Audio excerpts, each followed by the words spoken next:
Hello viewers, welcome to our channel. आज हम explain करेंगे 2023 की ब्लॉकबस्टर मूवी घोस्टेड। मूवी के स्टार्ट में हमें सीडी को दिखाया जाता है जो ड्राइव कर कर न्यूयॉर्क जा रही होती है और उसके पास आता है डॉक्टर क्लाउडिया का फ़ोन।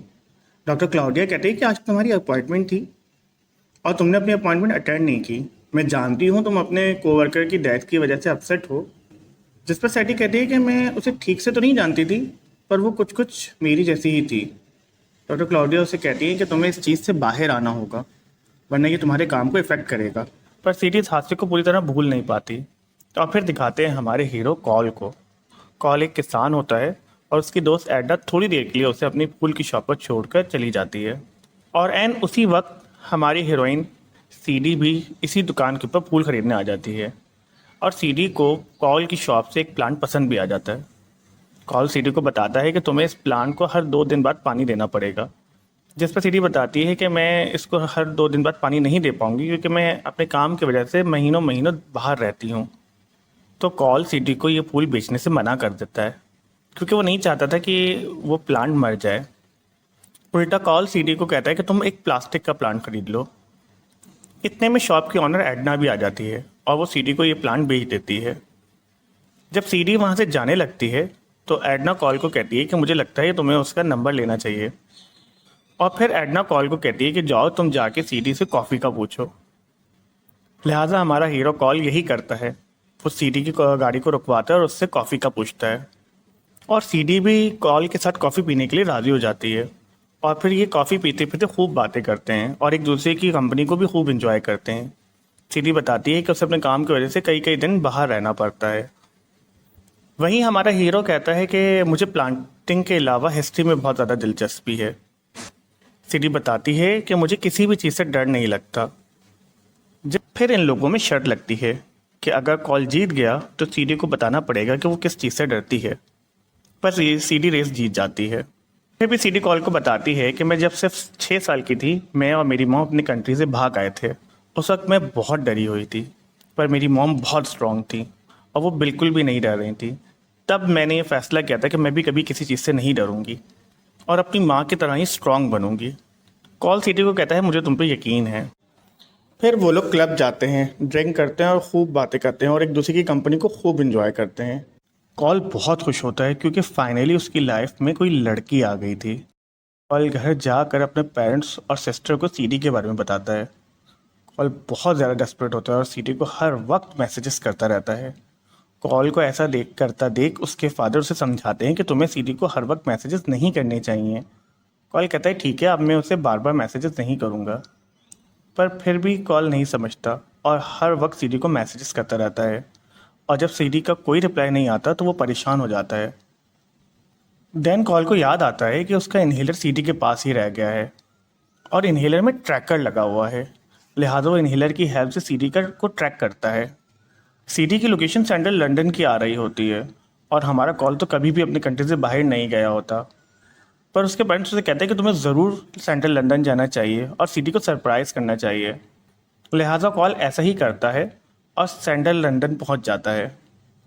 सेंट्रल लंदन पहुंच के कुछ लोग उसे बेहोश करके किडनैप कर लेते हैं और जब उसे होश आता है तो वो देखता है कि एक शख्स उसे टैक्समैन के नाम से पुकार रहा है और वो कहता है कि तुमने टर्की में हमारे सामान रोका, बर्लिन में हमारे आदमियों को मारा और अब पासपोर्ट का झंझट। कॉल उसे कहता है कि मैं कोई टैक्समैन नहीं हूँ, तुम्हें कोई गलतफहमी हुई है, मैं तो एक सीधा साधा सा किसान हूँ। पर वो आदमी कॉल की कोई बात नहीं मानता और कहता है कि तुम एक्टिंग बहुत अच्छी कर लेते हो। कॉल उसे यकीन दिलाने की बहुत कोशिश करता है पर वो आदमी फिर भी नहीं मानता और वो कॉल को टॉर्चर करने के लिए उस पर जहरीले इंसेक्ट्स छोड़ने वाला होता है। पर एन उसी वक्त सीडी पीछे से आकर उस आदमी को पीछे से मार देती है। वो कॉल को एक गन देती है और कहती है कि मुझे छोड़कर जो भी नजर आए उस सबको मार देना। और यहाँ हमें पता चलता है कि सीडी एक CIA एजेंट है। सीडी कॉल को कहती है कि इन लोगों ने हमारे एजेंट्स के लिए जाल बिछाया था पर गलती से तुम इसमें फंस गए। ये सब सुनकर तो कॉल हैरान ही रह जाता है। कॉल सीडी से पूछता है कि ये टैक्समैन कौन है और ये लोग मुझे टैक्समैन क्यों कह रहे थे। इसे सुनकर तो सीडी गुस्से में ही आ जाती है। वो कहती है कि ये लोग तुम्हें टैक्समैन समझ रहे थे और ये समझते हैं कि टैक्समैन इतनी आसानी से इनके जाल में फंस जाएगा। जिसे सुनने के बाद हमें पता चलता है कि सीडी ही असल टैक्समैन है। इसके बाद ये दोनों बड़ी मुश्किलों से जान बचाते इस गार्ड से निकलते हैं और यहाँ हमें पता चलता है कि ये दोनों पाकिस्तान में हैं। और यहाँ सीडी एक पैसेंजर बस चुरा कर उसे चलाना स्टार्ट कर देती है और साथ साथ वो गुंडों को भी अपनी गन से मारती जा रही होती है। पर एक गुंडा बस के अंदर आ जाता है। वो सीडी को मारने ही वाला होता है, पर किसी तरह कॉल उसकी जान बचा लेता है और इस तरह कॉल और सीडी गुंडों से निकलकर आगे निकल जाते हैं। आगे पहुंचकर कॉल सीडी को कहता है कि तुम झूठी हो। सीडी कहती है मैं झूठी नहीं हूँ, जो कुछ मैंने तुम्हें बताया आज तक किसी को नहीं बताया। कॉल कहता है तुमने जो मुझे अपने काम के बारे में बताया था क्या वो सच था? सीडी कहती है हाँ, मैंने तुम्हें अपने काम के बारे में झूठ बोला था। जिस पर कॉल कहता है कि मैं कितना बेवकूफ़ था कि तुम्हारी झूठों पर भरोसा करता रहा।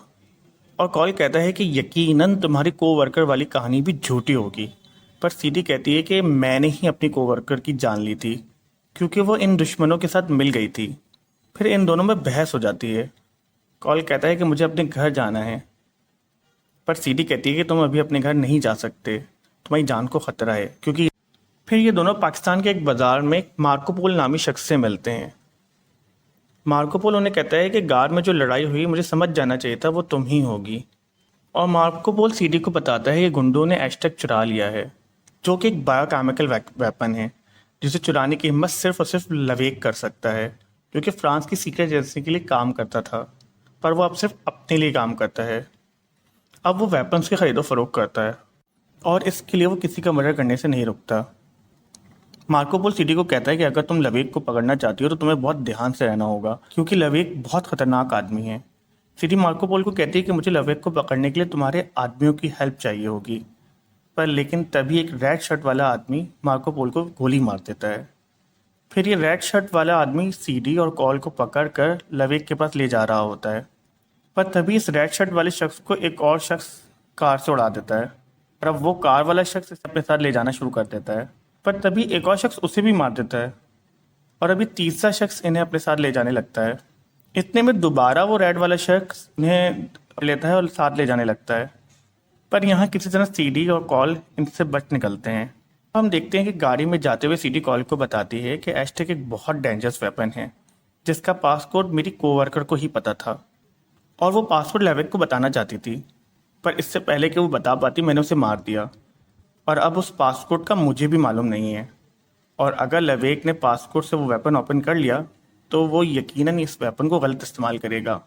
और ये बताकर वो कॉल को बेहोश कर देती है। और अब सीन चेंज होता है और हम देखते हैं कि खुद सीडी कॉल के हाथ पाँव और मुंह बांध के लवेक के पास लेकर आई है। लवेक कॉल को देखकर कहता है कि ओ तुम टैक्समैन हो, मैं तुम्हारी हालत देखकर समझ सकता हूँ, क्योंकि एक बार सीआईए वालों का काम जब निकल जाता है तो वो अपने एजेंट्स को ऐसे ही छोड़ देते हैं। मेरे साथ भी उन्होंने ऐसे ही किया था। पर कॉल का मुंह तो बंद होता है, लिहाजा वो कुछ नहीं कह पाता। और यहाँ सीडी लवेक को कहती है कि जब तक मुझे पैसे नहीं दोगे तब तक मैं इस पर नज़र रखने के लिए तुम लोग के साथ रहूँगी। इस तरह सीडी भी कॉल के साथ लवेक के प्राइवेट प्लेन में चढ़ जाती है और यहाँ लवेक के आदमी कॉल का मोबाइल चेक करना शुरू कर देते हैं, जिसमें उन्हें सीडी और कॉल की पिक्चर नज़र आती है, जिससे वो समझ जाते हैं कि ये दोनों मिले हुए हैं। इस वजह से एरोप्लेन में ही लड़ाई स्टार्ट हो जाती है।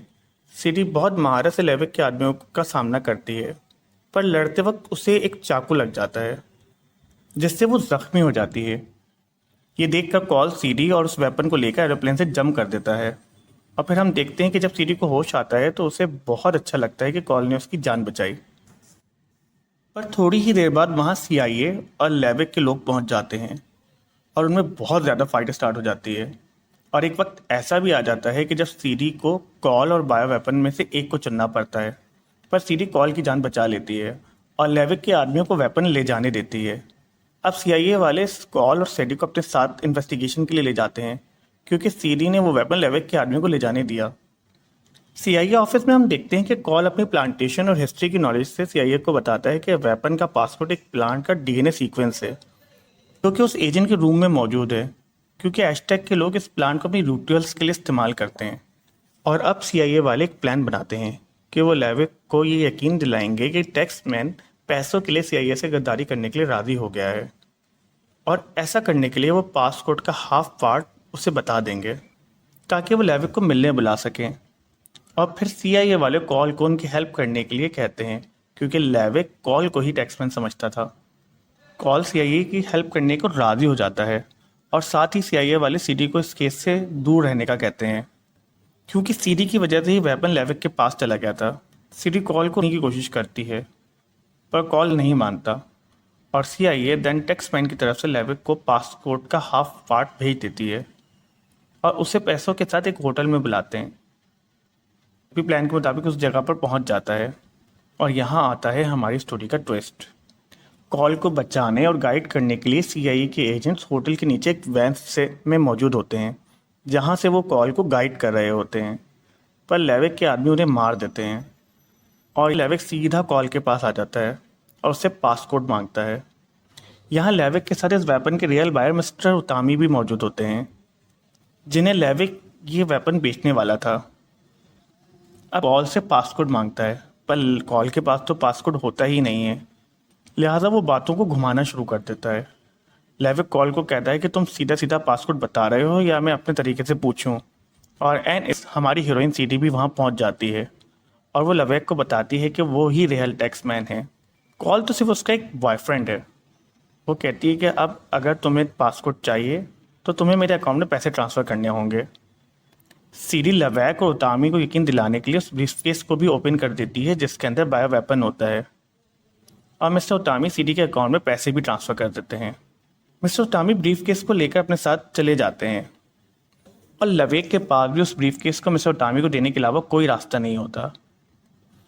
फिर लेविक इन दोनों को मारने का सोचता है, पर इसका बंदोबस्त भी सीडी ने पहले से किया होता है।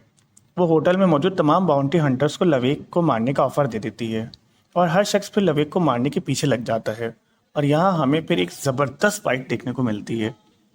इस फाइट के आखिर में लेविक सीडी को मारने ही वाला होता है, पर कॉल एक बार फिर सीडी की जान बचा लेता है। पर लेविक को किसी तरह बायो वेपन मिल जाता है, लेकिन फिर सीडी लेविक को मार देती है और इस तरह कंप्लीट हो जाता है। और फिर हम देखते हैं कि मूवी के एंड में कॉल और सीडी के घर वाले मिलकर खाना खा रहे होते हैं और इसी के साथ इस मूवी का अख्तिताम होता है। अगर आपको ये एक्सप्लेनेशन समझ आई है और अच्छी लगी है तो काइंडली हमारे चैनल को ज़रूर सब्सक्राइब करें। शुक्रिया।